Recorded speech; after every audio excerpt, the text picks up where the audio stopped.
Bien, pues vamos a empezar con la parte de la sesión de esta tarde. Por cierto, nos ha facilitado la Universidad de León carpetas y bolígrafos para la gente. Luego, cuando vengáis a firmar, la gente que se ha matriculado, es para lo único que nos ha facilitado, la gente que se ha matriculado y en el curso y que, bueno, que ha solicitado los créditos de libre configuración o el certificado de existencia, que lo tenéis ahí y que podéis recoger ahí una carpeta y bolígrafos, que es lo que nos ha facilitado la universidad. Y vamos entonces ya a iniciar esta parte de la tarde con lo que sería la segunda o la continuación de la primera parte de la mañana, sobre educación con Palestina, formar en derechos humanos y compromiso social. En concreto, hoy hemos invitado esta tarde a Mohamed Safa. Él es médico oftalmólogo en A Coruña. Él es histórico activista. Decimos histórico porque Leila es más joven, él ya lleva bastantes años de edad, de experiencia y de compromiso también de la causa palestina, y sobre todo le podéis leer todo lo que él va a plantear ahora. Lo ha desarrollado en libros, artículos, textos, pero los libros que yo quisiera citar aquí en concreto es Palestina, Grito por la Libertad, del año 2003. Como veis, lleva mucho tiempo trabajando en este campo.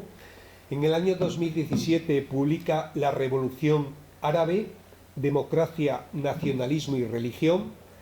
Y en el 2020 es uno de los libros más recientes suyos, la segunda Nakba Palestina, el proceso de paz.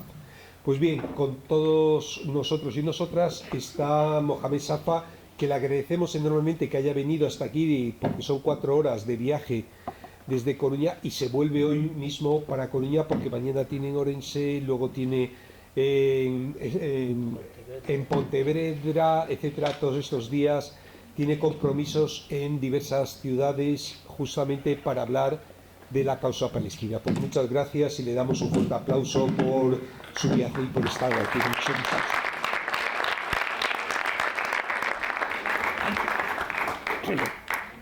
Muy buenas tardes.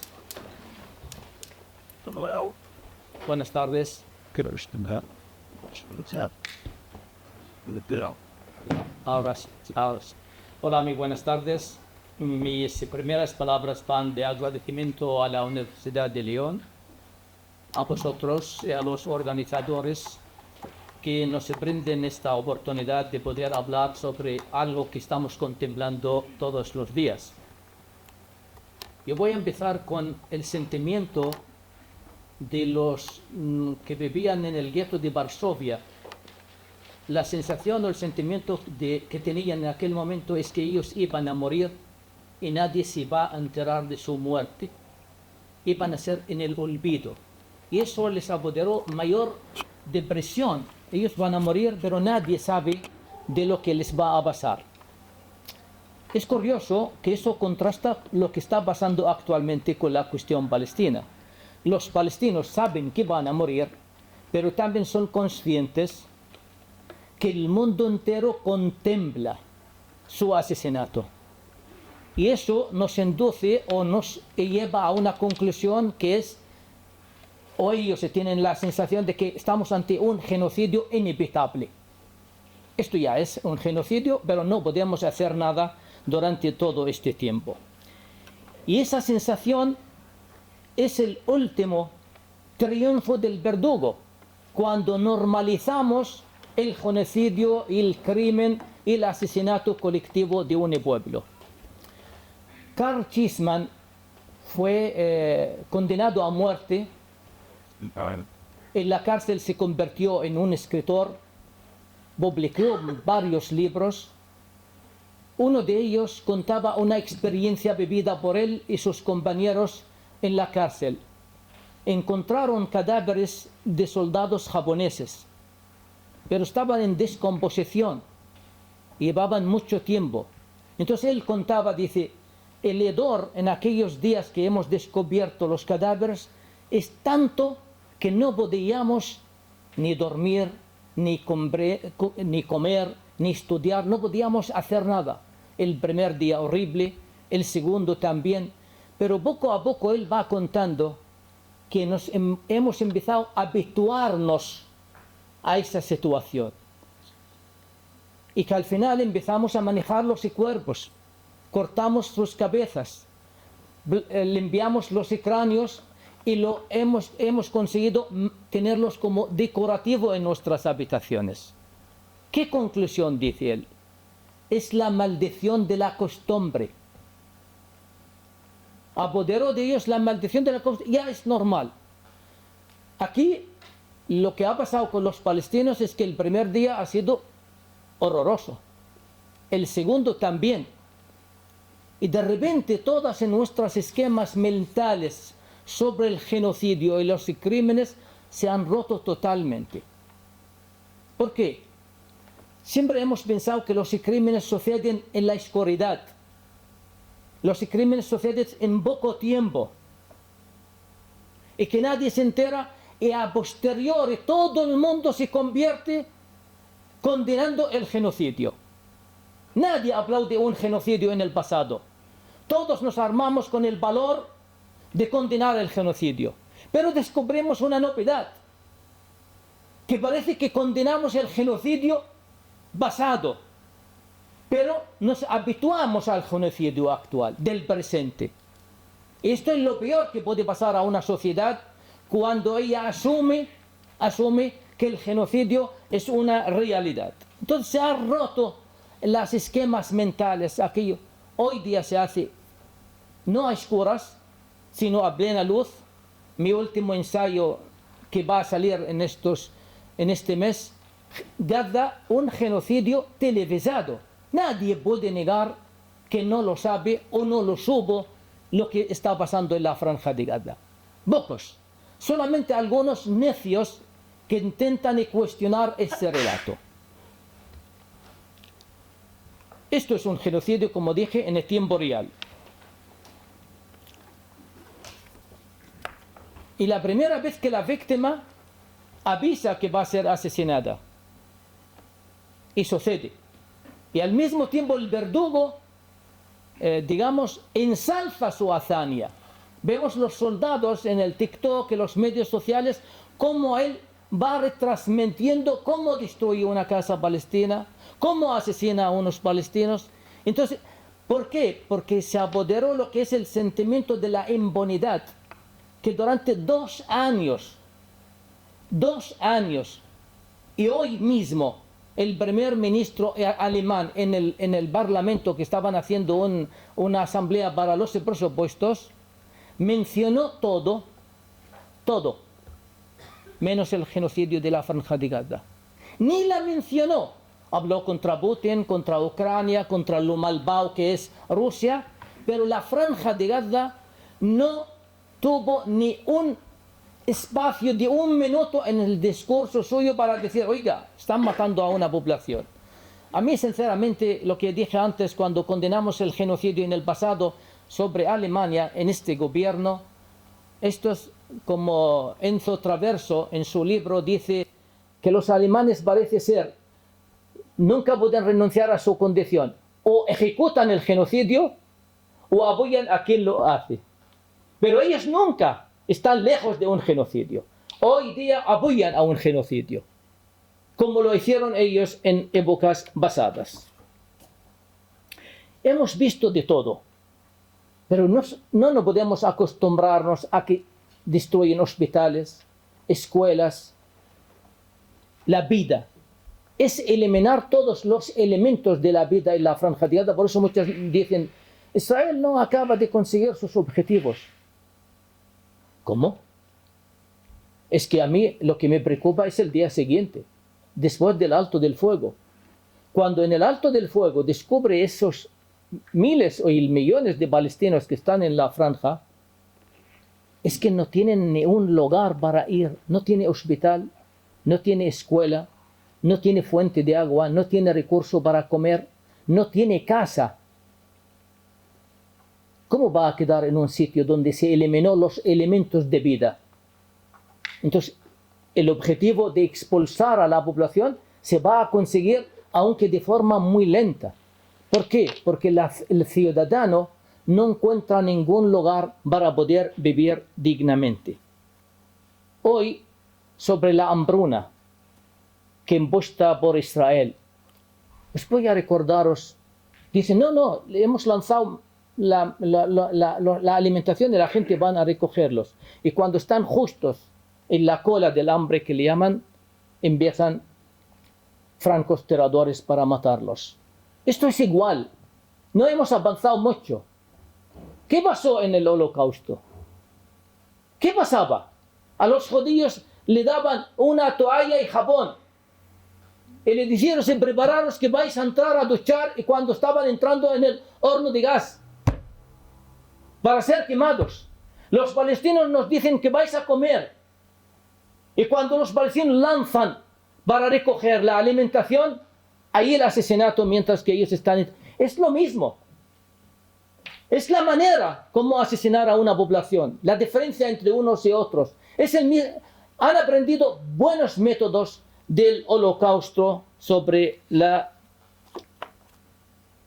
Ahora mismo dicen que están destruyendo porque quieren ocupar la ciudad de la Franja de Gaza, y ahí voy a hacer un inciso. Es que para distinguir por qué decimos la Franja de Gaza y la ciudad de la Franja de Gaza. La ciudad de Gaza. Mira, en realidad no había hasta el 48 más que la ciudad de Gaza. Una ciudad cosmopolitana vía marítima entre Egipto y Turquía. Es lo que había. Solamente Gaza como ciudad. En el 48 fueron expulsados los palestinos, lo que conocemos y se conoce por el Nakba. Estos refugiados no se les permitió ir a más allá de la frontera con Egipto.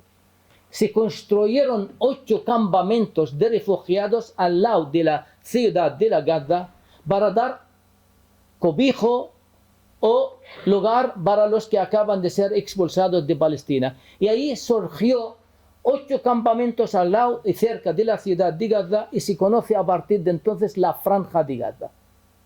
Vamos a la ciudad ahora mismo que están intentando, y seguramente estáis viendo edificios muy altos. Es verdad. En la ciudad de Gaza hay edificios muy altos, pero ¿cómo se entiende esto cuando hablamos de Gaza, pobreza? En esta ciudad es 45 kilómetros cuadrados. Vive en ella ahora, a pesar de todo, alrededor de 1 millón de palestinos. Aún resisten. Si repartimos 1 millón a 45, la densidad demográfica es 22.000 personas por cada kilómetro cuadrado. En la Franja de Gaza en total, con la franja todos, son 5.000. Si lo comparamos aquí, en España, en Castilla y León, Asturias, Galicia, la densidad demográfica por cada kilómetro cuadrado son 95 a 100. Imaginaros tener 5.000 en un lugar como es, en este caso, en los campamentos de refugiados. Ahora 22.000 en la ciudad de Gaza. ¿Y qué se hizo? Se hicieron edificios altos porque no hay espacio. No es como otras ciudades que los edificios son signos de modernidad, son signos de desarrollo. Es un signo de necesidad.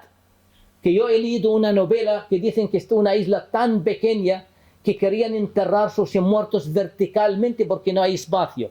Creo que no tardaremos mucho en llegar a esa situación para enterrar a los muertos en la Franja de Gaza verticalmente. ¿Cuál es la sociedad, cuando hablamos de la sociedad israelí? ¿Cuál es la respuesta de la sociedad israelí? Pues mira, la sociedad israelí, el 82% están a favor del genocidio. No hay una contestación social. Casi diría, la única contestación así puede ser con una postura de diferencias de criterios casi militar. Los mandos militares dicen, oye, así no podemos seguir. Pero la sociedad israelí, eso demuestra 2 cosas. Una, que sigue pensando que es una sociedad colonialista. Y el colono asume su condición que para estar en este territorio tiene que expulsar al nativo. Y por lo tanto, para expulsarlo, si es necesario eliminarlo, pues esta lógica hay que aplicarla. Por tanto, no es una contradicción con el pensamiento de los colonialistas que han venido a Palestina. Por lo tanto, apoyan un genocidio. Y el segundo, en general, como dice un general americano en la Segunda Guerra Mundial, dice, lo contó a una periodista Burke White, le dijo, yo no conozco no encontré hasta ahora, los alemanes piensan que los nazis eran una raza extraña, como los esquimales, vinieron, habitaron en Alemania y ahora mismo se marcharon, pero ellos son ajenos al nazismo. Y ella le dijo, pues yo llevo tiempo aquí, no encontré ningún alemán que conoce que ha sido o conoce a alguien que ha sido un nazi. Y si hablamos de profesores y filósofos, Teodoro Adorno mandó una carta a Thomas Mann, que los dos son alemanes, escritor y filósofos, y le dijo, oye, aquí es muy raro. No he conocido a ningún nazi en Alemania. La sociedad alemana renegó de su historial y no conoce y no asume su condición como una sociedad que ha sido nazista y apoyó al alemán.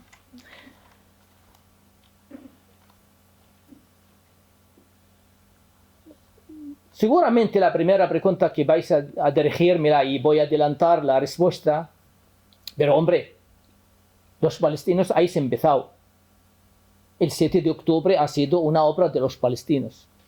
Que por cierto, esta es una tortura que yo la he padecido en los medios de información después de hablar con ellos durante un rato, cuando y cuando termino me dice él, pero bueno, ustedes han sido los que han comenzado esta. Bien. Y esto también los responsables palestinos en muchos medios de información. Sois jóvenes.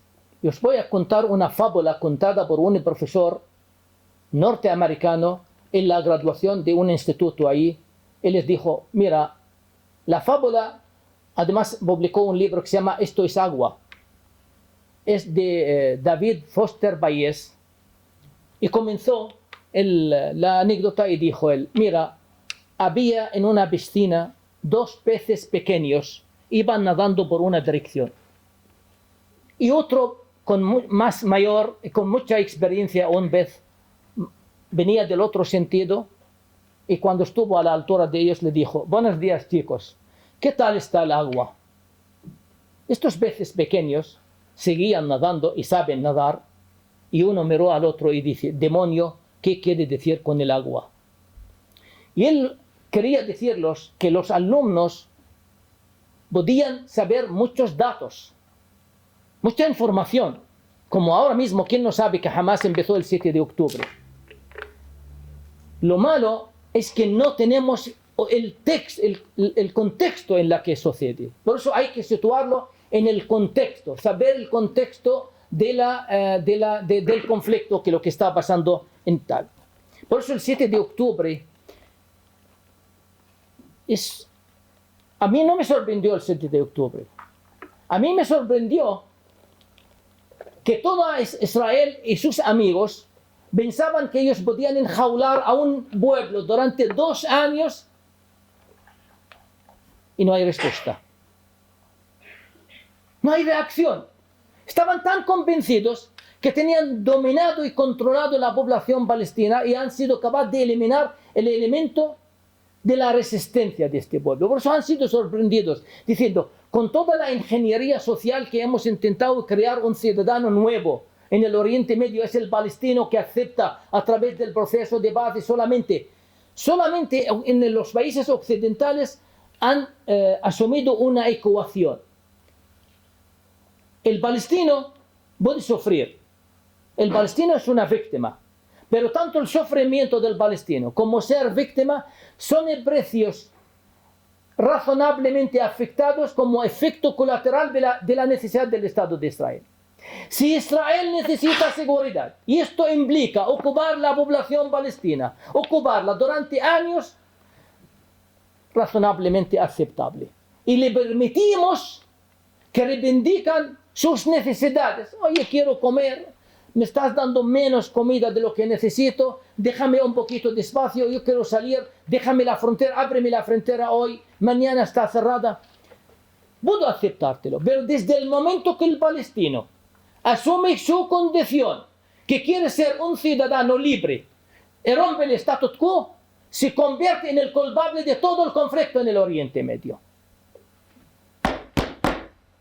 Esto no puede formar parte de una mentalidad que busca la igualdad en las sociedades.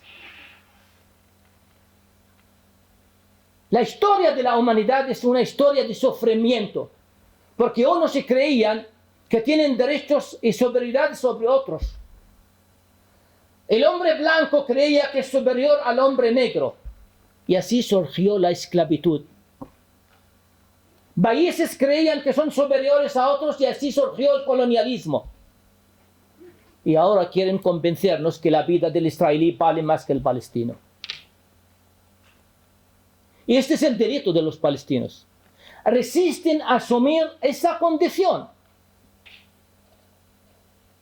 El delito del palestino es que rompe el status quo.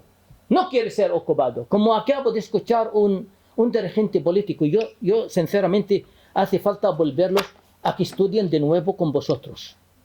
Dijo, el problema de los palestinos es Hamas. ¿Pero tú eres tonto? El problema de los palestinos es la ocupación. Y llevan a la población palestina ocupada 57 años, Cisjordania y la Franja de Gaza. Aparte del Nakba desde el 48, que los palestinos siguen conservando la llave de sus casas para volver a donde fue destruida. Tú eres tonto, estás haciendo el tonto. Porque el problema de los palestinos es quién encabeza la resistencia. La resistencia es una condición humana. Yo siempre he dicho que la resistencia no es un derecho. Muchas veces los pueblos tienen derecho a la resistencia. No, señores. La resistencia es una obligación moral. Si tú quieres ser un día libre, tienes que resistir. Y es lo que ha mantenido toda nuestra historia hasta hoy, en la resistencia de este pueblo. No pueden imaginar la magnitud del sufrimiento que ha padecido el palestinos desde los últimos años. Entonces, hay que saber, por eso dije la fábula, esto es agua. ¿Qué es esto? Esto es el colonialismo de asentamiento. Lo que pasa en Palestina hay el colonialismo de asentamiento. Y la lógica del colonialismo de asentamiento es la eliminación de los nativos. Es la sustitución de un pueblo por otro. No tiene mucha explicación, no hace falta. Y es un proceso que venía sucediendo desde el 48. Para que ustedes distinguen entre lo clásico y el asentamiento, el colonialismo clásico iba y no le importaba a los nativos, quería que estuvieran ahí. Porque son mano de obra barata, son el mercado, son todo esto para allá. La riqueza, lo que quiere es los recursos naturales de este pueblo que coloniza. Cuando hablamos de asentamiento, quiere la tierra. La tierra. Y lo que quiere es deshacerse de la población. Necesita colonizar el territorio, pero como dije siempre, quieren Palestina, pero sin palestinos. Y eso es lo que venía sucediendo en los últimos 70 años. Por eso cuando se piensa de Palestina, olvídense, este empezó, este tiró, este mató, este no mató. No. Hablar de Palestina es hablar de la tierra de Palestina. Yo la comparo con el jugador de Stéfano, el jugador del Real Madrid, que una vez vino y cuando llegó a ver el equipo suyo está jugando, no le gustaba el juego, entonces cabreado cogió el balón, reunió con los compañeros suyos en el campo y dijo, oiga, ¿este balón de qué está hecho? Dijeron ellos, de las vacas. ¿Las vacas qué comen? Dijeron, hierba. ¿La hierba dónde está? Pues en el campo. Pues eso es lo que tiene que estar, el balón en el campo. No me mandes el balón por cabeza. No le gusta el juego aéreo. Quiere el balón de la tierra porque dice ahí mayor precisión. Cuando hablan de Palestina, hablan de la tierra de Palestina. El combate es sobre la existencia de un pueblo sobre su tierra. ¿Por qué? Todo el pensamiento sionista y el Estado de Israel está ligado a una única idea. Que el palestino representa un peligro, su existencia, para ellos. No hay palestino bueno. El único palestino es el que se marcha. Yo te voy a decir una cosa, para ellos yo soy entre los medio palestinos y buenos, porque yo estoy fuera de Palestina. Ellos no quieren palestinos en Palestina. Por eso la primera cosa que hicieron cuando cuando se creó el movimiento sionista, dijeron, hay que dar esta tierra sin pueblo para un pueblo sin tierra. Ya negaron en nuestra existencia. Ya no existe. Esta es una tierra vacía, del desierto. Por eso ellos dicen, hemos creado florecer el desierto. De esto hablaré más adelante. Esta tierra negaron la existencia de los palestinos. Hasta los cuadros de pintura en aquel momento, acompañando el movimiento sionista, pintaban Palestina, el lugar que ellos iban allí, como un cuadro de paisajes de judíos, pero ni rastros de los palestinos, ni las aldeas palestinas, ni las casas palestinas. No existen.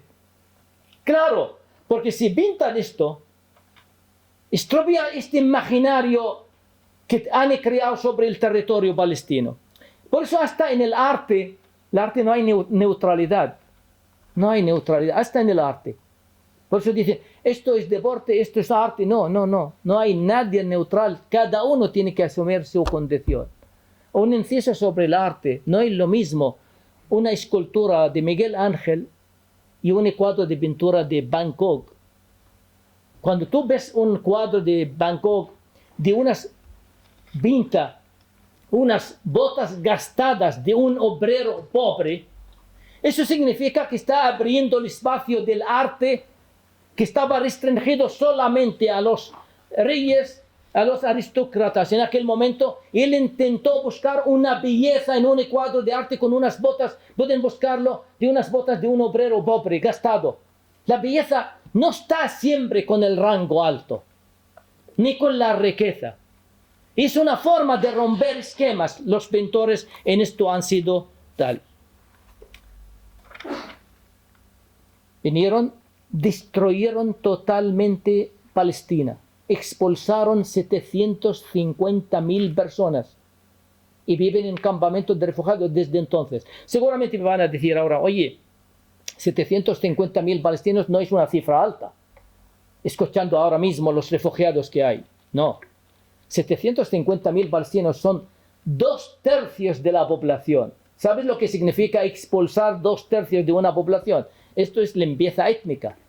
Término empleado por Ilan Babé, escritor israelí, en su libro La limpieza étnica. Nosotros los palestinos, por cierto, somos inocentes. Hemos dado el nombre a esto, el Nakba. El Nakba es desastre. Es un nombre inocente porque no hemos dibujado la culpabilidad de quien lo hizo. Y vino él y dijo, señores, documentado que había un plan que se llama el plan D, que se han reunido 8 de los líderes israelíes y han decidido emplearlo para expulsar con varias masacres del territorio palestino. Dije 8 y los 15 que hicieron declarar el Estado de Israel, voy a daros un dato. Ninguno, los 15 que han proclamado el Estado de Israel en el 48, han nacido en Palestina. Habían venido todos como paracaidistas en Palestina. Ante esta destrucción que quedó para ellos un país, es que Israel no solamente expulsó, se apropió de toda la propiedad de todas las cosas de los palestinos, en nuestros bancos, en nuestras escuelas, en nuestros hospitales, en nuestros museos. Todo lo que dispone casas, todo el fondo nacional judío adquirió la propiedad, le llamaban la ley de la propiedad del ausente. Ya está, tú te marchaste y has perdido.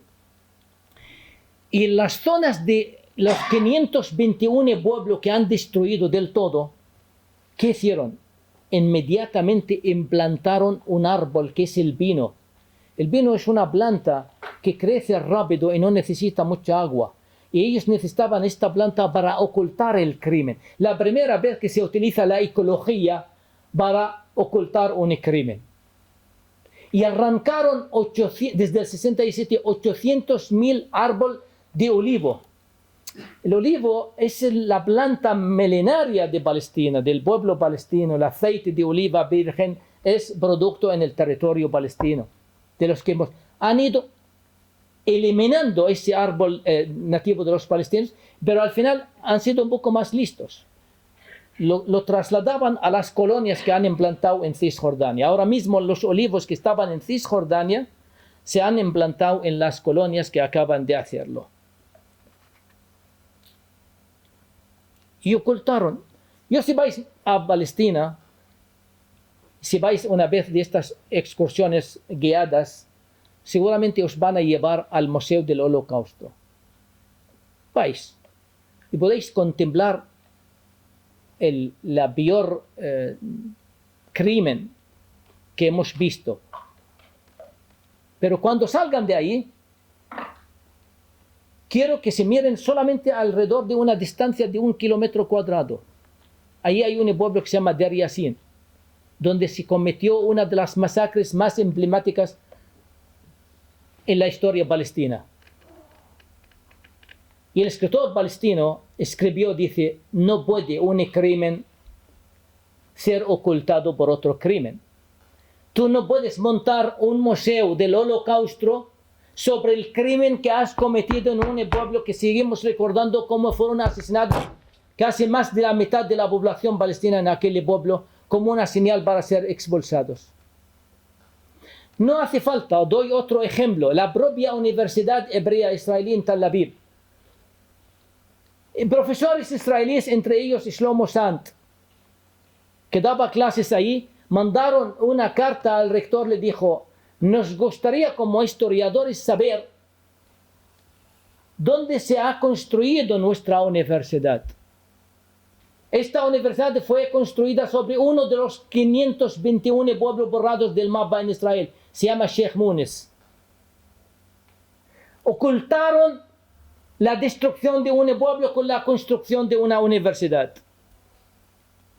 Y si esto es suficiente, no es suficiente, porque ningún proyecto colonialista es suficiente con la cuestión militar. Han elegido dos legitimidades que son únicas en la historia, por cierto. Únicas. Son el pueblo elegido y el pueblo víctima. Claro, si hablas del pueblo elegido no puedes discutir porque es Dios el que les ha dado la tierra. Y si hablas con ellos como pueblo víctima, dicen, no, yo ocupo este lugar víctima, pero de forma eterna.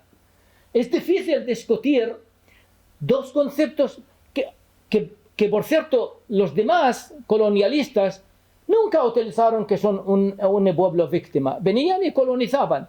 Esto es la primera vez en la historia que uno te machaca, te mata, te elimina, te expulsa. Pero ojo, no me cuestiones porque yo soy víctima.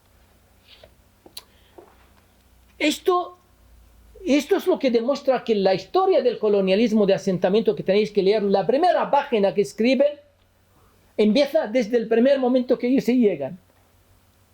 Que tenían que poner en la línea anterior limpieza étnica, hemos eliminado. El problema de Israel, y eso lo dice ella a sus aliados, a Estados Unidos, a Australia, a Canadá, cuando les critican, sí, pero vosotros ¿qué habéis hecho? El problema, vosotros habéis tenido éxito, el problema no somos nosotros, estos son malos, no se dejan morir, no se dejan ser expulsados. El problema nuestro por resistir al proyecto colonialista que quiere eliminarnos como nativos. Y que hemos aguantado todo hasta ahora. ¿Por qué la diferencia? Es muy sencilla. ¿Somos valientes? No. No, yo no hablo de héroes. Como dice Mahmoud Darwish, dice, nosotros luchamos de forma heroica para dejar de ser héroes. Yo no quiero ser héroe toda la vida. Ni es la historia del pueblo palestino. La diferencia de ellos es que han venido a un pueblo que tiene una identidad formalizada y construida. Teníamos en nuestro pueblo, en nuestro idioma, en nuestra historia, nuestra vinculación a la tierra. No éramos un pueblo minoritario y no tenemos conexiones nacionales. Había un pueblo. Y este pueblo ha mantenido el ritmo de defender su propia cultura, su propio idioma, su propia vinculación. Cuando hubo el alto del fuego en la Franja de Gaza, en marzo, veías colas de la población palestina del sur yendo al norte. ¿A dónde van? Van para buscar su casa en ruinas. Y decían que yo quiero estar aquí sobre las ruinas de mi casa. Esto es amor.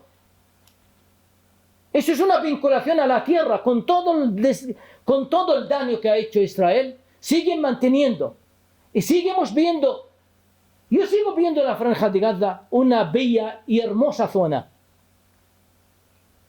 Y lo dije una vez en una manifestación en Asturias, y dije yo, aún así, con toda la destrucción, yo sí veo la Franja de Gaza hermosa y bella y bonita. Y cuando terminé, al cabo de 2 semanas, hice una conferencia ahí, y uno de los que están ahí me dijo, yo estuve en la manifestación y te escuché que tú hablabas de la belleza de la Franja de Gaza. Pero hablando sinceramente, ¿es bonita la Franja de Gaza? Yo le contesté por un poeta, Safo, se llama griega. Dijo, Safo dice, nosotros no deseamos ni amamos al más guapo, sino nos parece guapo a quien amamos. El amor es el motor de la creatividad, de la belleza, no es al revés. Y nuestro amor hacia la Franja de Gaza es el creador de la belleza, esa vinculación a la tierra.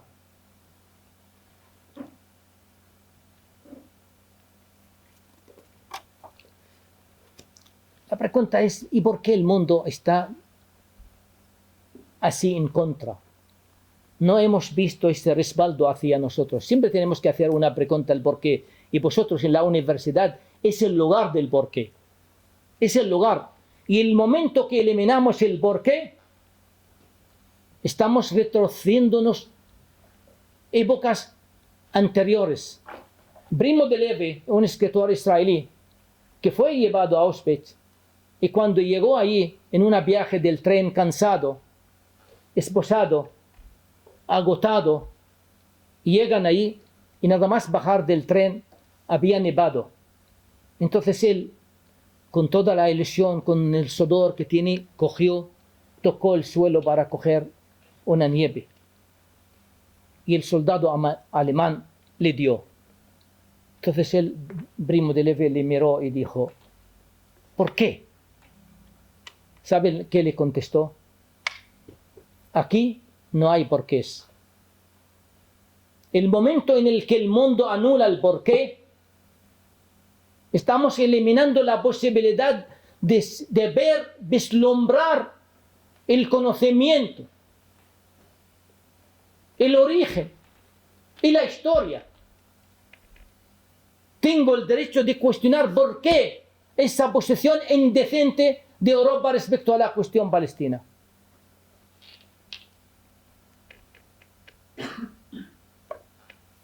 Hay el libro me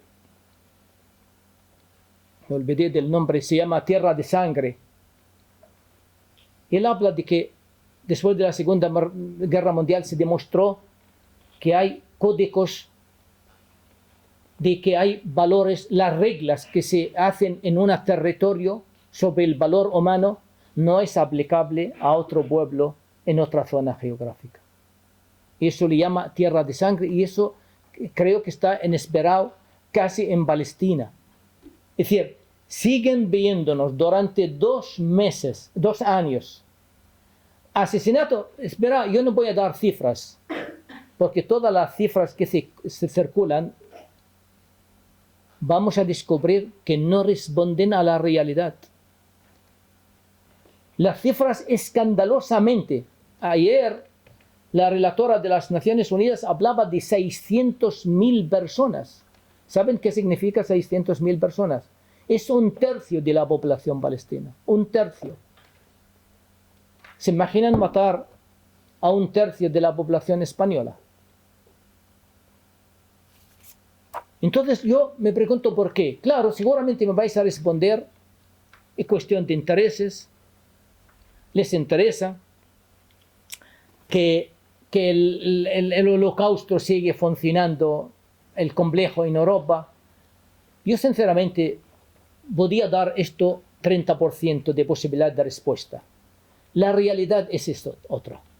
La realidad es en Occidente no han renunciado a su pensamiento colonialista respecto a nosotros.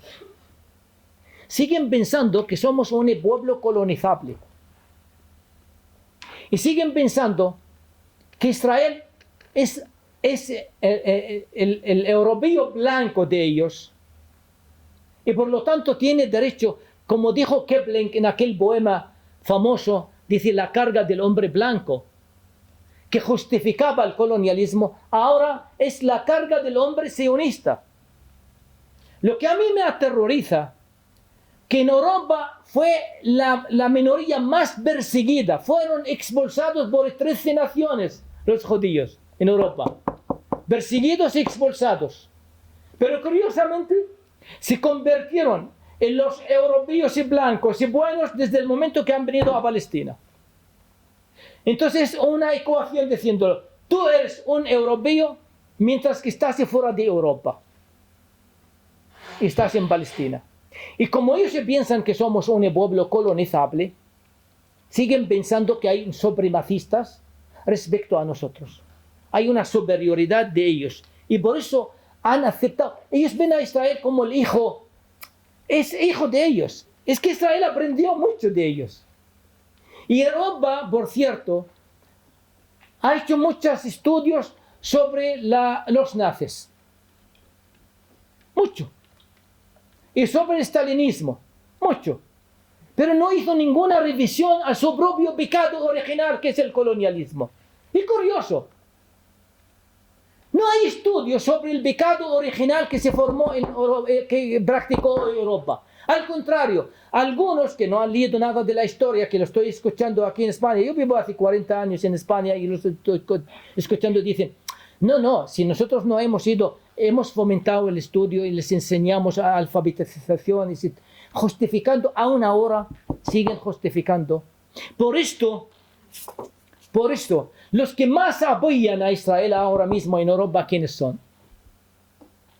La derecha y la extrema derecha. ¿Pero por qué? Por cuestión de valores. Ellos ven en Israel el Estado étnico nacional, el Estado fuerte, militar, que ellos añoran a su propio pasado. Ellos siguen hablando. En España quieren recuperar la España unida y fuerte y única. Ese es el discurso de ellos. Como otros países. ¿Por qué Gran Bretaña, entre otras razones, se separó de la Comunidad Económica Europea? Decían para que vuelve Gran Bretaña lo que fue el gran imperio.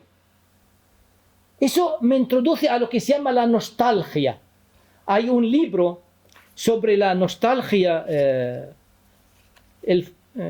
¿cómo se llama?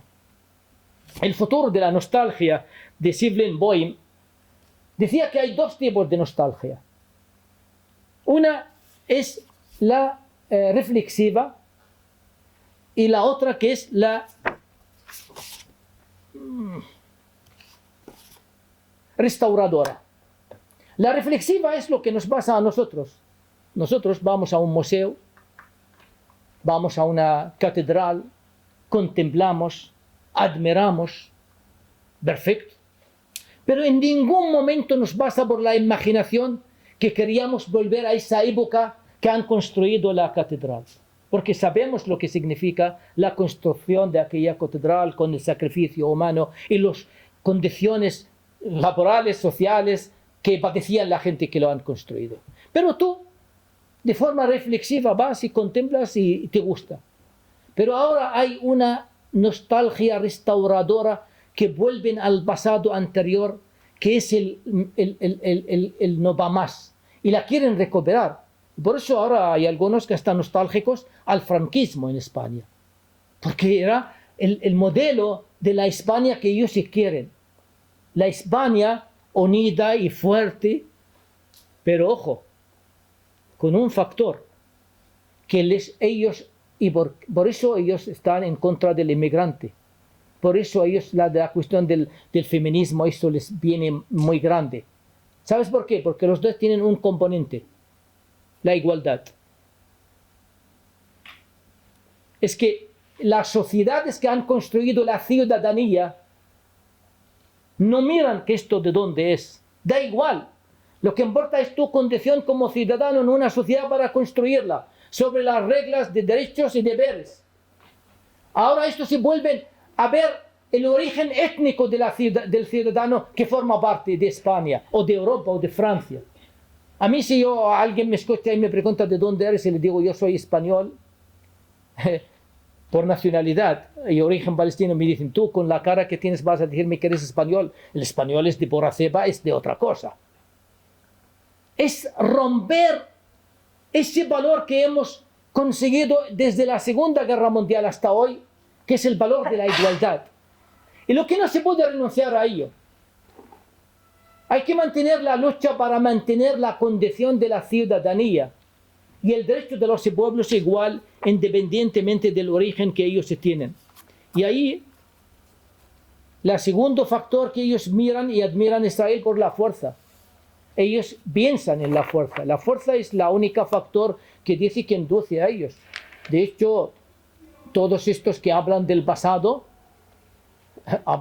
lo ves con la testosterona como la carta de presentación. Esto es, aquí estoy. El poder, la fuerza. Eso no es ajeno. Franco, Primo de Rivera, cuando tuvo el golpe de Estado, fue a ver las fuerzas españolas que estaban en África. Esto a modo de anécdota os lo cuento. Fue a visitarlo para tantearlos. Oye, ¿qué opinas? ¿Qué opinas? Y Franco es muy astuto y le preparó la respuesta a través del menú. El menú que le preparó a Primo Franco era 6 platos de huevos. Huevos fritos, huevos cocidos, revueltos de huevos, como diciéndolo, tú no sabes con quién has venido a hablar. Porque el concepto de huevos en España era mucho magnificar el hombre fuerte y tal. Por eso no tienen esa simpatía con nosotros. No veo. El chat GPT es inteligencia artificial. En el 2023 le hacen una pregunta. ¿Tú qué opinas del derecho de los palestinos a la justicia? Y el chat es tan inteligente, contesta. Es un tema muy complicado, se está estudiando entre ellos, pero se está intentando buscar un consenso sobre esto. La segunda pregunta. ¿Tú qué opinas del derecho de Israel y los judíos? Y dijo, los judíos son como todos los pueblos, tienen derecho a la paz, a la independencia, a la igualdad. Y dices tú, ¿cómo que el chat contesta una forma a un pueblo y a otro de una forma distinta?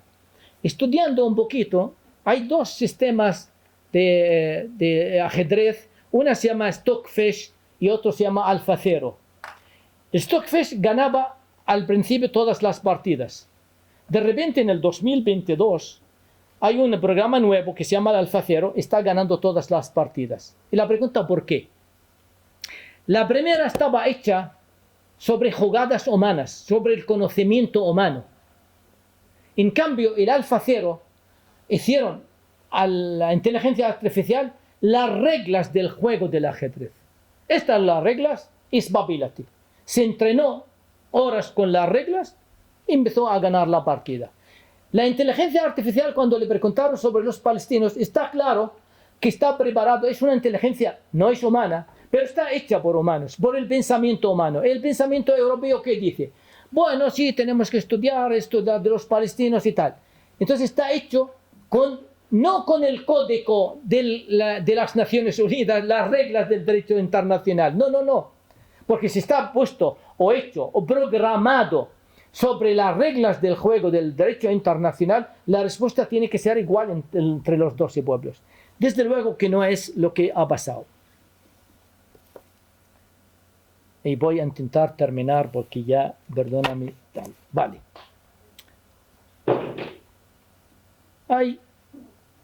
Dice, ¿qué importancia tiene que hay un curso, por cierto, de los palestinos sobre Palestina y que la mayoría de los que hemos venido aquí son palestinos, de origen palestinos? Voy a deciros que la importancia de ella, voy a contar una anécdota. Conocen, yo iba mucho entre Galicia y Asturias. A la altura de Mondoñedo hicieron un puente, una autovía y un puente. Entonces, antes de hacerlo, fueron los funcionarios del Ministerio de Fomento, de la Junta, para inspeccionar la zona. Y la población ahí le decía a los funcionarios, cuidado, aquí hay mucha niebla. Estos se reían y se marchaban. Volvían. En las cafeterías donde se encontraban colaboradores, hay mucha niebla aquí. Y nada. Un día uno le dijo, mira señores, hay días con tanta niebla no se ven ni las vacas. Entonces estos funcionarios carcajadas diciendo, estos aldeanos no entienden, no saben la ingeniería que nosotros vamos a hacer. ¿De qué están hablando de vacas? Fue inaugurado el puente. En los primeros 2 meses un accidente de coches, 35 coches involucrados, uno muerto y varios heridos, por la niebla que había, por las vacas que había. Entonces Manuel Rivas, en su libro Zonas a Defender, dice, estos funcionarios tienen atrofiado el sistema más avanzado que dispone el ser humano. ¿Sabes cuál? Es inclinar la cabeza y escuchar con el oído la voz del nativo. Porque quien transmite la voz del dolor es el nativo. Por eso la importancia de escuchar la voz palestina sobre lo que está pasando. En un estudio de los medios de información en Estados Unidos, del 1970 a 2022, la opinión pública palestina o partidaria de los palestinos en el Washington Post tuvo el 1%. En el New York Times tuvo el 2%. Pueden imaginar cómo podemos cambiar el discurso político sobre una opinión que nosotros no tenemos espacio ni hueco para poder reflejarla y hablarla. Los medios de información, aquí, un David Jiménez, ex director del Mundo, lo escuché el otro día, decía que él colaboraba con un medio de información y no dijo el nombre, la verdad. Dijo, yo mandaba artículos a un medio extranjero y que él en el Twitter, en su cuenta puso el Netanyahu es un criminal. Y vieron esto, le llamaron y le han dicho, lo siento muchísimo, esto está en contra de los principios fundacionales de este medio. No podemos atacar a Israel. No puedes decir esto, por lo tanto prescindimos del contrato que él tenía previsto con ellos. ¿Saben lo que significa esto? Significa que estamos haciendo un labor extraordinario. Por eso la respuesta ahora enormemente ha sido de los jóvenes. La revolución en los últimos 50 años no fue encabezada, por cierto, de los sindicatos. Los mayores cambios sociales del 68 han sido los protagonistas los jóvenes. Y no han sido por mejoría de sus condiciones, ni laborales, ni de vida, ni sociales. Han sido en defensa de valores. Valores. Quizá un estudiante en Estados Unidos ni siquiera sepa ¿Dónde está exactamente la Franja de Gaza? Bueno, tampoco Ayuso lo sabe dónde está, pero no sabe dónde está la Franja de Gaza, pero él sabe dónde se comete el mayor atropello contra el derecho internacional sobre la igualdad. Él lo sabe, porque están dándole la vara sobre Ucrania y de repente quedan en espasmo cuando sucede esto en Palestina. Y por eso salieron en defensa, no es defensa de los palestinos, es defensa del derecho internacional, el derecho de la igualdad. No mataron a los palestinos. Bajo las escombras en Palestina está muriendo asesinado el derecho internacional. ¿Cómo voy a consentir que vengan dentro de poco para hablarme de derechos? Y van a hablarme de democracia, que por cierto a menudo que es el discurso que más se utiliza cuando dicen ahora mismo, no, es que Israel es democrático. Estados Unidos es Estado democrático y hasta el 65, 63, había discriminaciones que los negros no podían subir en el autobús. No conocen sois jóvenes, a una mujer negra, Rosa Parks, cuando dijo, no me levanto. Y rompe el esquema. Rompe el esquema mental que estamos acostumbrados a ellos y nadie cuestionaba decir que Estados Unidos es un Estado democrático. Sí, era un Estado democrático, pero discriminatorio. Practicaba la apartheid, practicaba la discriminación. No nos engañe el discurso. Estados Unidos decía que es la tierra de la libertad cuando había esclavos en ella. Ese no es un concepto nuevo. No puedo entender cómo podían decir de una tierra que es la tierra de la libertad cuando había esclavos. Los barcos que transportaban a los africanos esclavos de África a Estados Unidos, ¿sabes cómo se llamaban? Los naves. Libertad, amistad y fraternidad. ¿Cómo puedes decir, trasladando hombres como esclavos y llamarlos en el barco que se llamaba libertad? Ya no solamente es un insulto, es ya más daño, más insolencia. Por eso es importante tener el discurso para enfrentarnos a un discurso dominante sobre ello. El discurso del antisemitismo. ¿Cómo que antisemitismo? Yo no estoy luchando contra Israel por ser judíos. Estoy contra el israelí que es colono, el Israel que ocupa el territorio. Me da igual que a lo mejor algunos tienen nacionalidades americanas o españolas. ¿Qué más da? No, quieren meter el antisemitismo. Menos mal que ahora mismo el club del antisemitismo amplió tanto que ya no cabe. El secretario general, Pedro Sánchez, nosotros, ¿quién no ahora mismo no entra en el antisemitismo?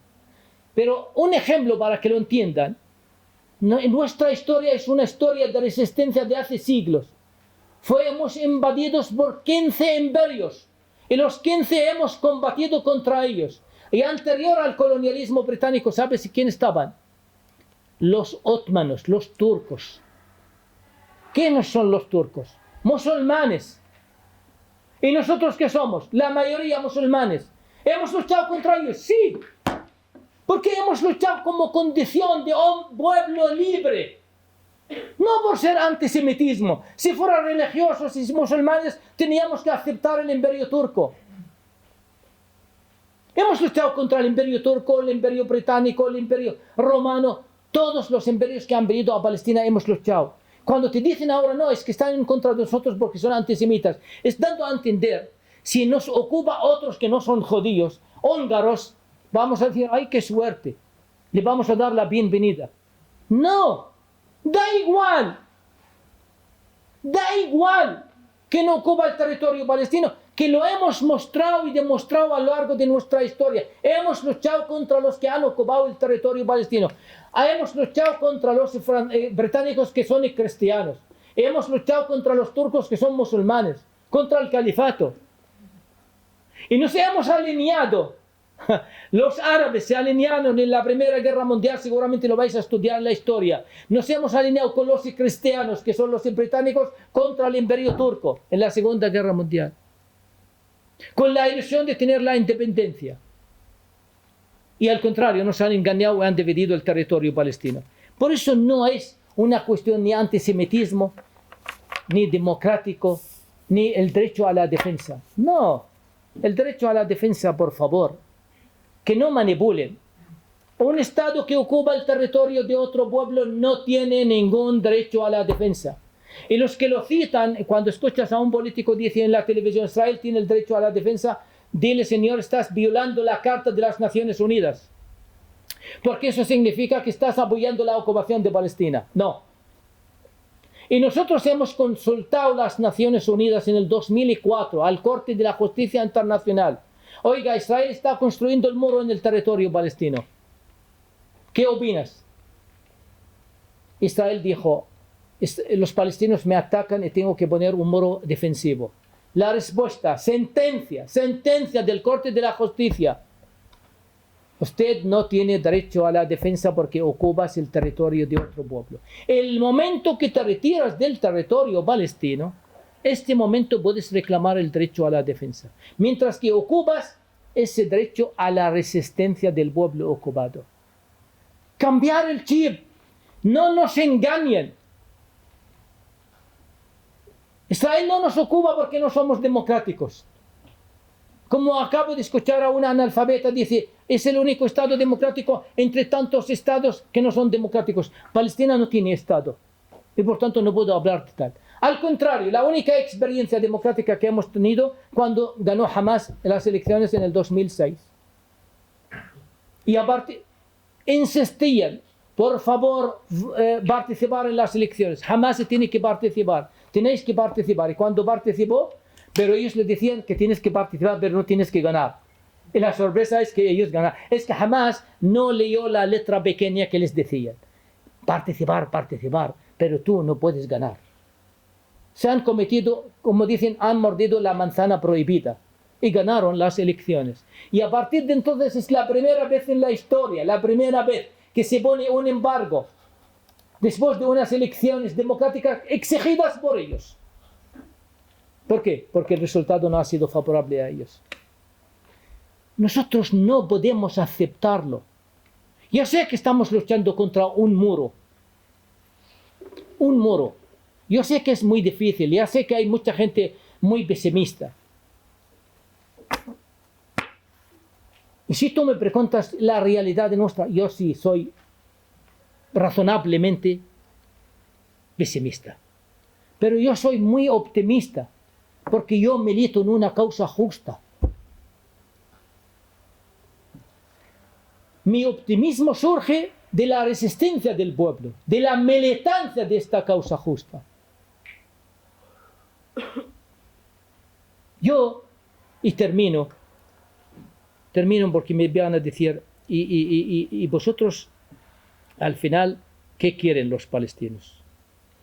Yo voy a leeros, solamente y con esto ya termino, un párrafo pequeño, que es, os dije que va a salir ahora mismo este ensayo. Este ensayo hice una dedicatoria de este libro a mi hijo. Y le dije, a mi hijo Ismael, tanto dolor acumulado, tanto sufrimiento heredado, tantas vidas forjadas en el exilio, y aún así la esperanza permanece intacta. Tu hijo, algún día, más temprano que tarde, regresarás a la tierra de tus abuelos, caminarás por sus calles, tocarás su tierra, mirarás su cielo sin miedo. Y ese día podrás decir, por fin, soy un palestino libre en una Palestina libre. Muchas gracias.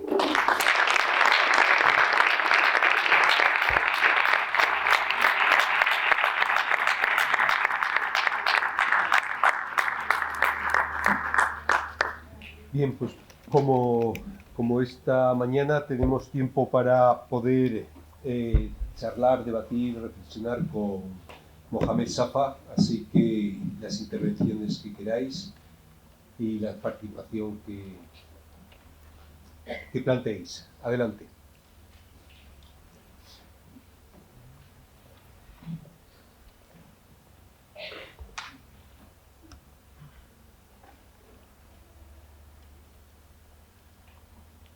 Tenemos una primera palabra. Muchas gracias. Espérate. No, si me escucháis. No, es por que Voy por la retransmisión también. en vivo, entonces porque Muchas gracias, primero de todo. Y bueno, algo que me daba vueltas esta mañana y esta tarde también, pues es un poco, ¿no? Sí, un poco. La diferencia de respuesta, ¿no? O sea, en el 45 hubo una guerra mundial con sus ejércitos, una respuesta contundente, ¿no? Contra el fascismo.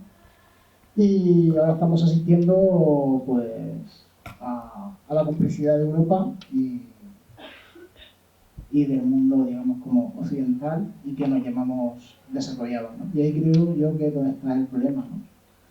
Que creemos que tenemos el monopolio de la verdad y de la civilización y que todo lo que está fuera de Europa y estos parámetros, pues, como diría Fanon, en la zona del no ser, ¿no? O sea, no es legítimo.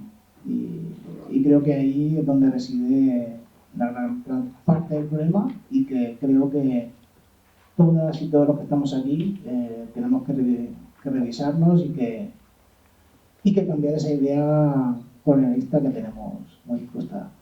Simplemente ese comentario. Gracias.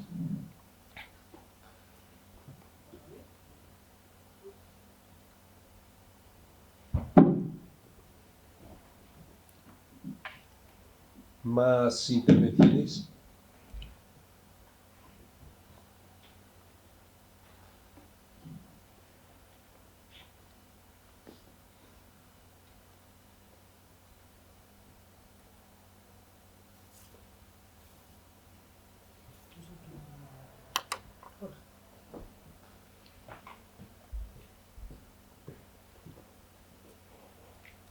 Bueno, en primer lugar, muchísimas gracias por tu intervención, Mohamed, porque ha sido pues, tremendamente ilustrativa, muy poderosa y, como solemos decir, se nota que respiras por nariz, por lo increíblemente sentida que ha sido tu intervención.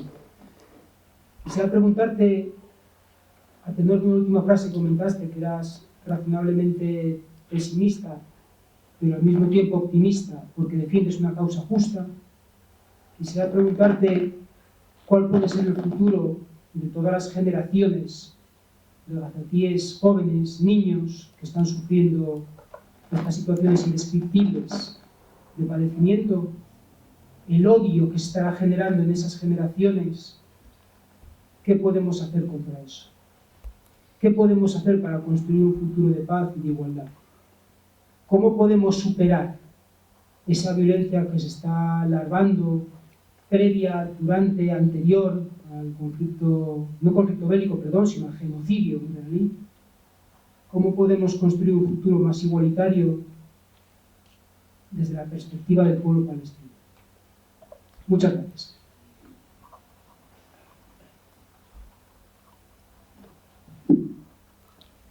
Una tercera intervención antes de dar la palabra a Safa.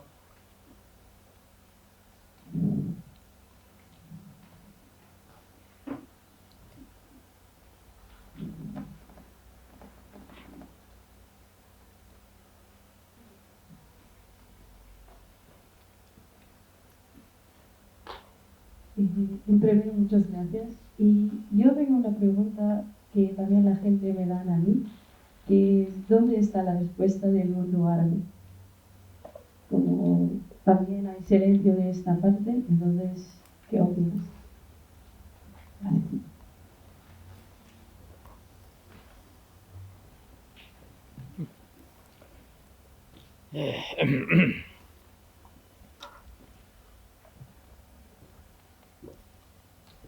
Sí.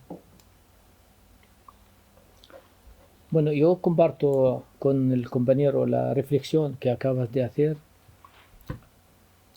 Es verdad que hay algunas veces las cosas que se hacen de un lado. Voy a contaros una anécdota de un jugador iraní de ajedrez. En el 2019, su país, le dijo que tú no puedes jugar con un jugador israelí porque no tenemos relaciones diplomáticas y hay un conflicto entre los dos países. El chico es joven y dijo, a mí esto me limita la libertad y por tanto me marcho, y pidió exilio en Francia. En Francia lo han recibido, pero con honores, diciendo, es que vienes de un país con estos el ayatollah, estos musulmanes retrógrados que no, meten la política en el deporte, ¿qué tiene que ver el ajedrez con las relaciones diplomáticas? Ven aquí a la tierra de la libertad. Y él le fue contento en el 2020, allí le han dado después la nacionalidad en apenas 1 año, 2 años, y justo estalla el conflicto de Ucrania. Y le tocaba el turno de jugar con un jugador ruso. Entonces le han dicho, ahora tú no puedes jugar con el jugador ruso. Claro, dices tú, ¿cómo puede? Antes eran retrógrados los de Ayatollah, que meten la política en el deporte, pero ellos cuando les ha tocado el turno, ellos lo han aplicado como un signo de civilización. Es decir, hay cosas que se hacen, se miran como un signo de civilización, y en cambio si lo hacemos nosotros es un signo de retrógrado. Lo mismo, una anécdota personal, nosotros a lo largo de nuestra historia hemos resistido, pero siempre fue censurada nuestra resistencia. Violentos, terroristas, genéticamente hemos nacido malvados, pero nunca tenemos una causa justa al por qué estamos luchando. En cambio, España celebra el 2 de mayo hasta hoy día. Y después Francia sigue magnificando la resist. En cambio, nosotros, todo lo que hemos hecho y hemos resistido. Un día fui a Bayona, a un pueblo que conté esta anécdota, a comer. Y cuando entramos en el restaurante, cogí la carta del menú. Y la primera que ponían del menú, una ensaladilla ucraniana. Y dije yo, bueno, la verdad yo nunca he comido una ensaladilla ucraniana. Tengo ganas de probarla, a ver cómo está. Y me dice la mujer, pero tú sabes de qué está hecha la ensaladilla ucraniana esta. Dije yo, no, pero voy a leerla. Y leo textualmente. Tiene la misma composición de la ensaladilla rusa, pero con más huevos. Es una forma de ensalzar la resistencia del ucraniano frente al ruso. En cambio, a nosotros nos achacan con todos los adjetivos peyorativos. No he visto nadie. Una vez pusieron en un medio de información la imagen de un ucraniano frente a un tanque, como si fueran enfrentándose a un tanque ruso. Era un palestino que se enfrentaba a un tanque israelí en Cisjordania.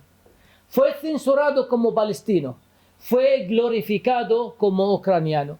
Este punto de vista de la igualdad, por eso dije yo, el meollo de la cuestión es la igualdad. ¿Cómo nos miran a nosotros? ¿Cómo nos ven a nosotros? Siguen teniendo esta visión supremacista, anclados en esta mentalidad colonialista. En el 1919, París 1900, de Margaret Macmillan, escribió un libro y dijo que hubo un diálogo entre los dos representantes, británico y francés, sentados para discutir la herencia del imperio turco. ¿Y qué decía el francés? Le dice al británico, ¿tú qué quieres? Así, como si fuera propiedad de su madre o herencia de su tía. ¿Tú qué quieres? Él le dijo, yo quiero el Mosul. El Mosul es la ciudad de Irak, recién descubierto el petróleo. Y le dijo, es tuya.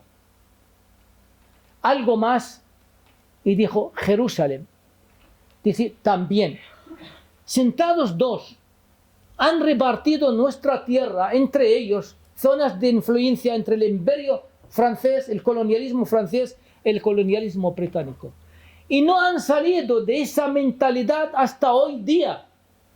No salieron, siguen pensando en que se sienten ellos y condicionan todo el mapa, como ahora mismo Netanyahu dice, voy a crear un mapa del Oriente Medio. Esto a mí ya, antes la verdad me creó una úlcera, escuchándolos. Ahora ya paso. Escucho, tenemos que estar bien armados con nuestra cultura, nuestra historia, con nuestro relato. No pueden arrancarnos el relato. Pero no es un relato, está relato pasado por nuestra propia historia. Israel no solamente he dicho que apropió de nuestras casas, de nuestros bancos, ahora mismo está intentando apropiar de los signos de cultura hasta a nivel de comida. A nivel de tatriz, esto es la ropa que se hace típicos del pueblo palestino. El kofia palestina, hay una diseñadora israelí que intentó hacer vestidos como si fuera un traje típico de Israel. ¿Por qué? Porque el colono necesita dar elementos de nativo de esta tierra, que está vinculado a esta tierra, arrancártelo a ellos. Hay una, no conocen ustedes, es una comida que se llama el zátar. Es el desayuno típico palestino con aceite de oliva. Yo hasta hoy, a pesar de llevo años en España, es el único y el mejor regalo que yo puedo traer a mí mismo, de mi familia, o me lo mandan. Desayuno con el zátar. Es una planta silvestre elaborada con sésamo y tal. Israel dictó un orden de 1990 hasta el 2020, creo, que se prohíbe a los palestinos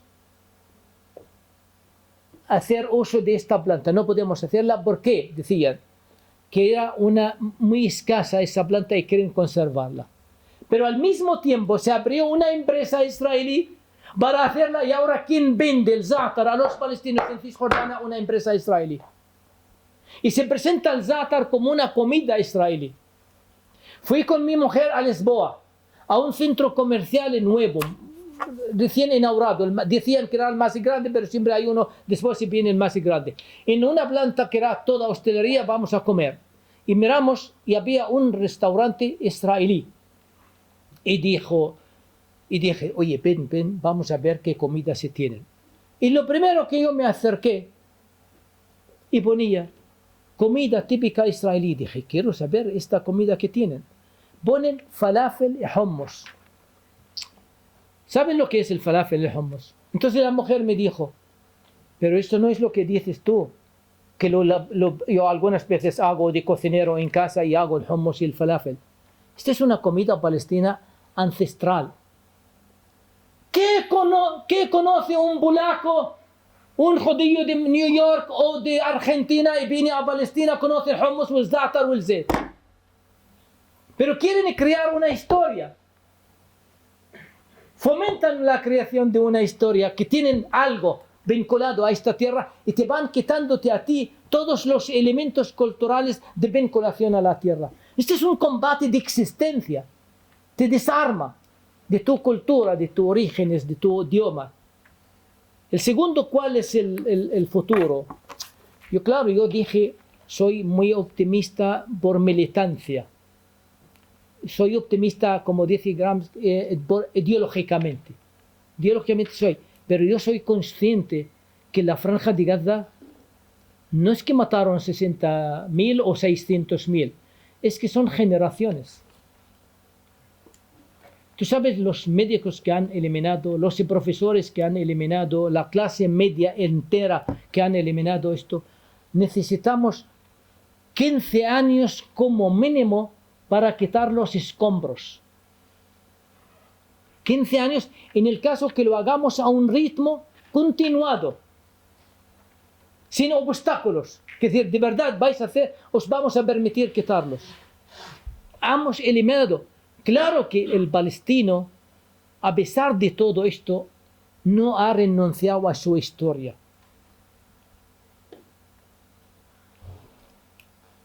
Vete a los campamentos de refugiados del 48, llevan 75 años. Y un periodista israelí que dijo, yo pregunté a un niño de 11 años, y le pregunté, ¿de dónde eres?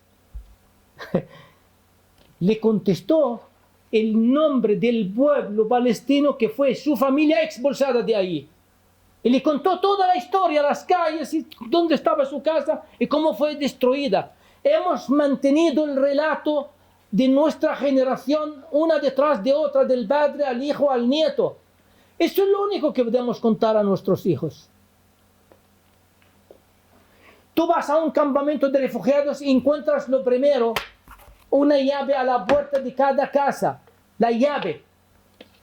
¿Qué es esa llave? Es la casa de donde ella fue destruida en Palestina. Es la historia. ¿Qué documentos tenemos?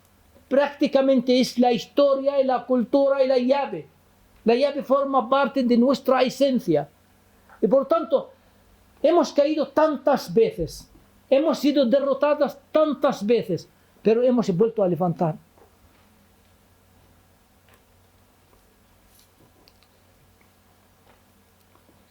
Y seguramente de esta levantaremos. ¿Cuánto tiempo necesitamos a curar nuestras heridas? Hasta ahora no escuché ningún palestino que renuncia a la condición suya como un palestino que resiste. A pesar de todas las pérdidas. Sigue siendo su vocabulario esencial. No hay ni uno en la franja de Gaza no ha perdido, si no es su casa, su hermano, un familiar, una madre, un padre, un vecino. Todos están damnificados. Todos. Por tanto, esto es reconstruir. En el caso, yo casi tengo miedo que el genocidio alcanza sus objetivos a partir del alto del fuego. Porque yo qué le voy a decir a un palestino que no encuentra ni su casa, ni su hospital, ni su escuela, ni infraestructura de vida en el pueblo, ¿qué le voy a decir? Quédate. Quédate. ¿Cómo voy a decirle? Claro que va a marchar.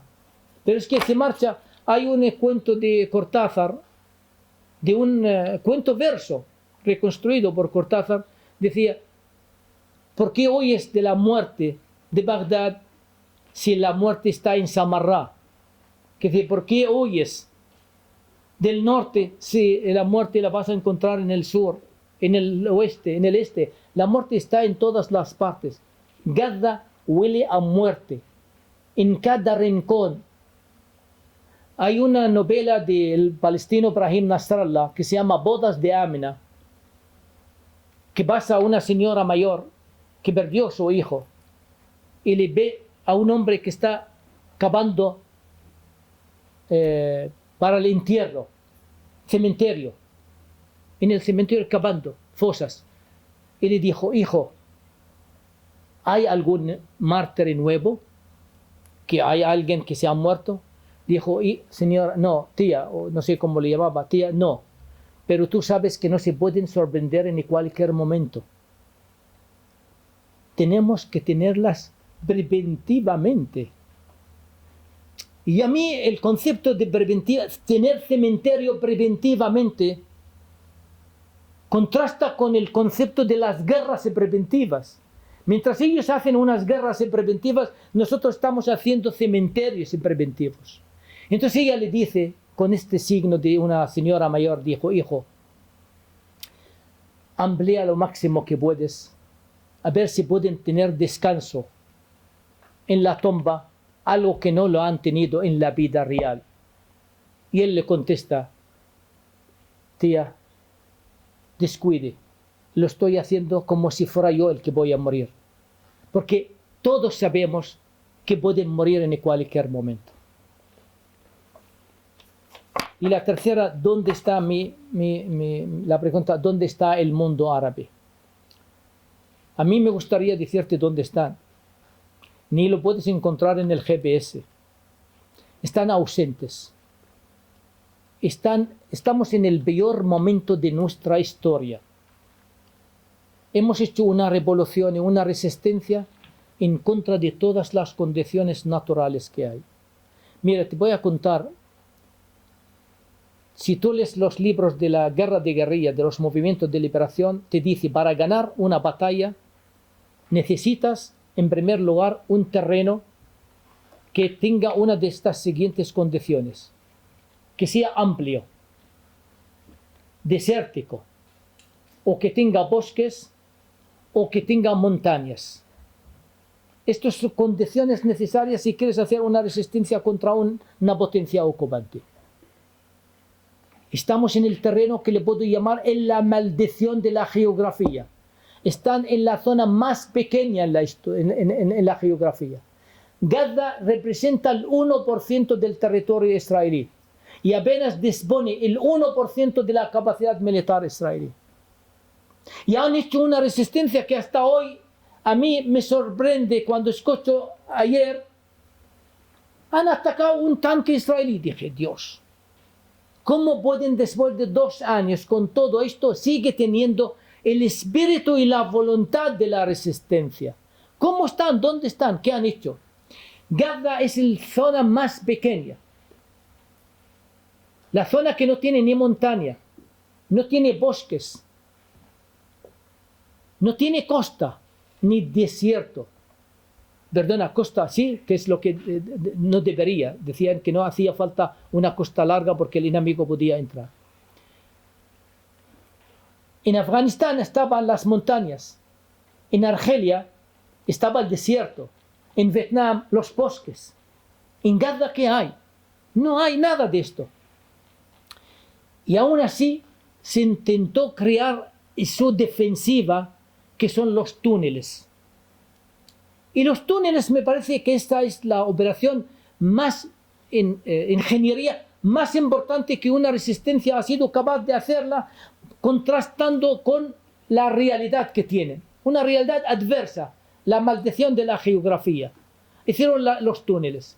Es contrario, y además te voy a ser sincero, se va a estudiar en todas las escuelas militares.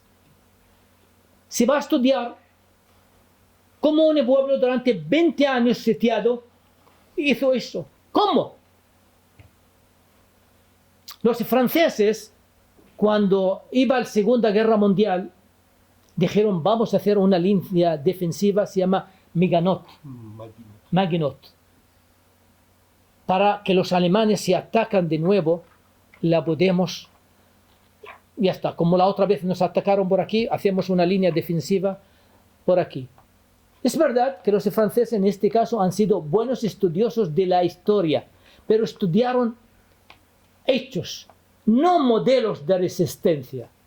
Y si los palestinos hubieran hecho lo mismo, hubiéramos hecho modelos de hechos, Israel ataca del norte, pues hacemos una línea defensiva que Israel podía romperlos en 2 días. Tiene superioridad aplastante militarmente. Israel fardaba que sabía hasta la talla de la ropa interior que disponen las células de la resistencia palestina, de los líderes. Sabían todo de nosotros, hasta la caloría que consumen. Pero hicieron esto. El segundo, hace falta para la guerra de guerrilla, para ganar. En la tierra ya no lo tenemos. Tener aliados de la frontera que te respaldan, que es el refugio tuyo, que puedes marcharte. Pues los países que están a la frontera, ¿qué voy a decirte? No hay ningún aliado que respalda la resistencia contra esto. Por tanto, los países árabes donde están derrotados. Y por eso se instaló en ellos lo que se llama la cultura de la derrota. El 7 de octubre, ¿qué representó para mí? Para mí no es que ellos, para mí es que han cruzado una frontera. ¿Sabes qué es la frontera? Pasaron de la cultura de la derrota a la cultura de la resistencia y la victoria. ¿Qué es posible? Puedes tener pocos recursos, pero tienes la capacidad de pasar esta frontera. Sigue teniendo la gente de la Franja de Gaza esa cultura de la resistencia frente a la cultura de la derrota. Que están derrotados, no podemos más. Israel es poderosa y hemos sido derrotados. Ellos, el 7 de octubre para mí representa eso. No es una frontera geográfica. Aparte que esa frontera geográfica que estaba instalado vigilancias, controles, drones, de todo. Israel controlaba todo, 24 horas, sabía todo y aún así ha sido capaz de sorprenderlos y dos, traspasar esto. Y eso es lo que enloqueció a Israel. Como esta gente, por eso ahora mismo lo que quieren, no entregar la arma. Es que jamás desaparezca, que desaparezca lo que es el concepto de la resistencia.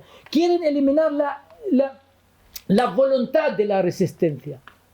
Que no hay posibilidad, que no venga, que ojo, puede desaparecer jamás. Pero han desaparecido tantas organizaciones a lo largo de nuestra historia y volvieron a aparecer. En la resistencia palestina empezaron con gente laicos, comunistas, liberales y ahora musulmanes, religiosos. Eso no importa la etiqueta. Lo que importa es que los pueblos buscan la manera de resistir y buscan la forma o creen que es la ideología más capacitada de poder resistir.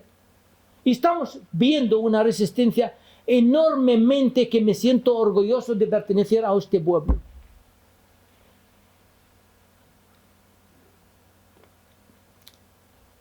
En nuestra lucha, yo no pregunto nunca tú de qué religión eres y de qué etnia eres. En esta trinchera yo quiero que se mentalice a todo el mundo. Por eso la gente joven salió en todo el mundo apoyando a Palestina. Porque en esta trinchera es una trinchera de anticolonialismo contra el colonialismo. Y yo no quiero, no me gusta. Aquí están, Quique es un palestino más que un palestino. ¿Qué más da la nacionalidad?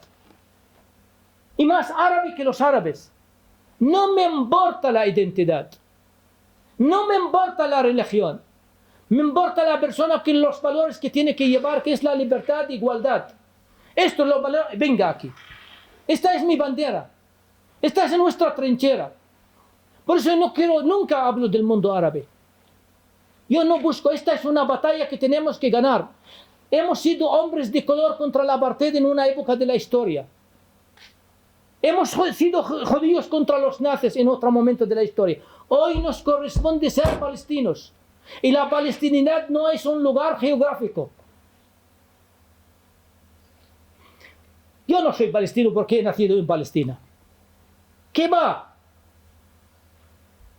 Yo nacionalidad tengo, me lo preguntaron y os lo voy a decir. Yo es que la identidad, yo no es este elemento. A mí me preguntaron, ¿tú qué te sientes? ¿Más palestino o español? Porque llevo 45 años en España. Yo he salido un hombre joven, 18. Y dices, y vives en España tanto tiempo, aprendí su cultura, su idioma. Yo Palestina, yo me acuerdo de mi pueblo. Desde el momento aquel no me han permitido volver y no he vuelto. Entonces me dicen, ¿por qué tú eres español o palestino? ¿Por qué? ¿Qué eres? ¿Palestino o palestino? Yo le contesté con un ejemplo de un escritor que dijo que las identidades no están formadas por un único elemento. Las identidades de las personas están formándose a lo largo de tu vida biológica, vas adquiriendo. Por lo tanto, yo cuando nací en un pueblo de Cisjordania, de la provincia de Nablus. Yo soy palestino.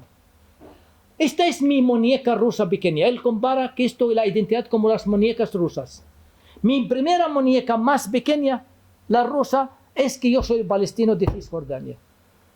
El segunda muñeca más grande es que yo hablo árabe, de cultura árabe, por lo tanto soy árabe. Ese es el segundo elemento. Palestino, árabe. Las circunstancias me obligaron a emigrar para estudiar. Y llegué a España. Y adquirí conocimiento, idioma e integración, que es lo que más me obsesionaba, ser uno más. Yo quería ser un ciudadano español más, sin renunciar a mi condición. Y por tanto adquirí un tercer elemento, que es ser español. Entonces ahora me preguntan, ¿y cuál quieres más? Ninguna. ¿Cuál quitarías? Ninguna. ¿A cuál te inclinas? Sí.